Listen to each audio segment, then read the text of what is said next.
দুপুর বন্ধুরা, দুপুরের ভাতের থালা নিয়ে বসে পড়েছি। পাতে নিচ্ছি গরম গরম ধোয়া ওঠা ভাত, আর মধ্যে এখানে আলু ভাজা, আমি পটল ভাজা, কাঁকরোল ভাজা,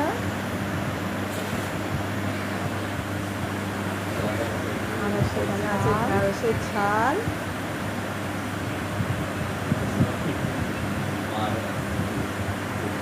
আলু দিয়ে ডিমের ঝোল,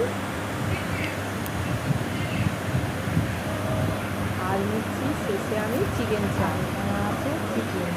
এই হয়েছে দুপুরের মেনু বন্ধুরা। কেমন হয়েছে অবশ্যই তোমরা জানিও। ভালো লাগলে একটু কমেন্ট শেয়ার করে দিও।